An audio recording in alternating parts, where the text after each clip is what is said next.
Il y a des jours où tout s'effondre, le silence devient pesant, le regard se perd. Ce que tu avais bâti s'effrite entre tes mains. Tu ne reconnais plus les gens, les lieux, ni même ton propre reflet. Tu n'as plus de prise sur rien. Et tu te demandes, comment un homme peut-il encore tenir debout quand il ne contrôle plus rien? Les stoïciens ne nous promettaient pas une vie douce. Ils ne fuyaient pas la souffrance. Ils faisaient face, sans illusion, mais sans renoncement. Dans cette vidéo, tu n'entendras pas de phrases magiques, pas de positivité toxique, juste une chose, la manière dont un esprit libre réagit quand tout va mal. Car c'est dans l'effondrement que l'âme se révèle. Et si tu restes jusqu'au bout, tu comprendras qu'il existe une force tranquille capable de résister à tout, même à l'injustice, même au deuil, même à l'absurde. Ne cherche pas un coupable, cherche un ancrage. Quand tout va mal, l'instinct cherche une cause extérieure. Le coupable, le traître, le mauvais sort. On crie à l'injustice, on serre les poings contre le ciel, on hurle à l'abandon. C'est humain, mais ce n'est pas stoïcien. Le stoïcien ne gaspille pas son énergie à accuser. Il ne demande pas pourquoi le sort l'a frappé, mais comment il va répondre à ce qui est là, maintenant. Il se rappelle que le monde extérieur ne lui appartient pas, que le destin, la météo, les autres, tout cela est hors de portée. Alors il revient à la seule chose qu'il possède vraiment, son jugement, son action, sa réaction. Dans la tourmente, il plante ses racines dans l'instant. Il ne fuit pas la douleur, il ne l'idéalise pas non plus. Il dit « Je suis ici, voici ce que je ressens, et voici ce que je décide de faire avec ». Il devient une île, pas froide, mais solide. Il ne cherche pas à se venger du réel, il cherche à s'enraciner en lui. Laisse brûler ce qui doit brûler. Sauve l'essentiel. Un stoïcien ne s'attache pas à ce qui peut être perdu.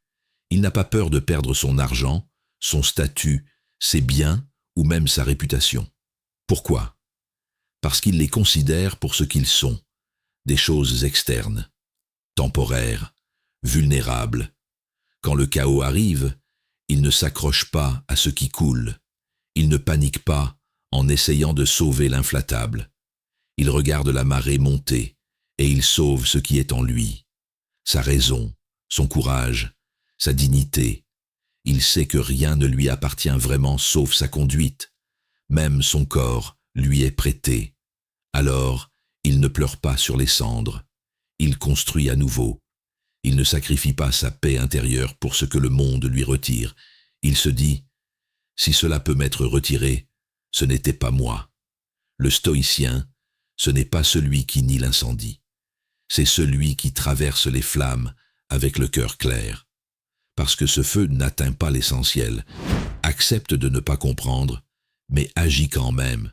Il y a des douleurs qui n'ont pas d'explication, des injustices qui dépassent l'entendement, des événements qui échappent à tout sens. Le stoïcien ne cherche pas toujours à comprendre. Il accepte que le monde soit souvent absurde, que la vie puisse frapper sans raison. Mais il ne reste pas immobile. Il avance, même sans carte. Il pose un pas, puis un autre. Il sait que ce n'est pas la clarté qui le rend fort, mais la constance malgré le brouillard. Accepter de ne pas savoir, c'est aussi une forme de sagesse, car vouloir tout comprendre, c'est encore vouloir tout contrôler. Le stoïcien préfère l'action à l'analyse sans fin. Il fait ce qui est juste, même dans l'incertitude. Il choisit le courage, même dans le doute. Il refuse d'être paralysé par le besoin de tout expliquer. Son moteur, ce n'est pas le sens, c'est la vertu. Et la vertu n'attend pas que le ciel s'éclaircisse. Ne résiste pas à la douleur. Transcende-la. La douleur est inévitable. Ce qui compte, c'est ce qu'on en fait. Le stoïcien ne nie pas la souffrance. Il ne se cache pas derrière des mantras. Il ne prétend pas que tout va bien. Il regarde sa douleur, il l'écoute, et il la transforme. Il en fait une épreuve pour son âme, une opportunité de devenir plus fort, plus lucide, plus profond. Pour lui, la douleur est un feu qui éclaire. Elle révèle ce qui compte. Elle sépare l'illusion de l'essentiel. Elle enseigne sans pitié, mais avec vérité. Là où d'autres fuient ou s'effondrent, lui grandit. Non pas parce qu'il aime souffrir, mais parce qu'il a compris que souffrir avec sens, c'est déjà triompher. Il se dit, cette épreuve est mon terrain d'entraînement. Ce n'est pas une punition, c'est une occasion. Et il avance, sans amertume. Le stoïcien ne se demande pas comment fuir la douleur, mais comment la traverser sans se déshonorer. Quand tout s'écroule, recentre-toi sur une seule chose, ta conduite. Quand tout semble perdu, le stoïcien se souvient d'une vérité. Le chaos ne peut rien contre une volonté droite. Tu peux perdre ton emploi, ta maison, ton nom. Mais si tu conserves ton intégrité, tu n'as rien perdu de fondamental. Car ce qui fonde un homme, ce n'est pas ce qu'il possède, c'est ce qu'il incarne. Le stoïcien revient toujours à cette question. Qu'est-ce qui dépend de moi ici maintenant? Si la réponse est ma manière de parler, ma manière d'écouter, ma manière de rester digne, alors il agit là-dessus, et il laisse le reste. Il ne fuit pas ses émotions, mais il ne les laisse pas gouverner ses actes. Il les traverse, il les contient, il les honore, sans s'y noyer. C'est cela, être stoïcien dans le chaos, ne pas céder à ce qui nous abîme, choisir ce qui nous construit. Même quand il ne reste plus rien autour, il reste l'homme que tu choisis d'être. En conclusion, le calme dans la tempête est une conquête. Être stoïcien quand tout va bien, c'est facile.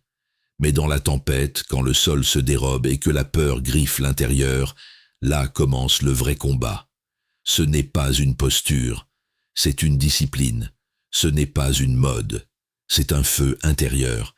Ce que les stoïciens nous laissent, ce n'est pas une promesse de bonheur, c'est une méthode pour ne pas sombrer, c'est une voie pour ne pas se perdre. Car même si tout est retiré, même si le monde s'écroule, il reste une citadelle en toi que rien ne peut forcer. Et cette citadelle, c'est ton âme dirigée par la raison, nourrie par la vertu, soutenue par le courage. Alors, quand tout va mal, ne cherche pas un sauveur, ne cours pas vers des mirages. Sois l'homme stable au milieu de l'instable, sois la lumière dans la nuit, sois le calme au cœur de l'orage.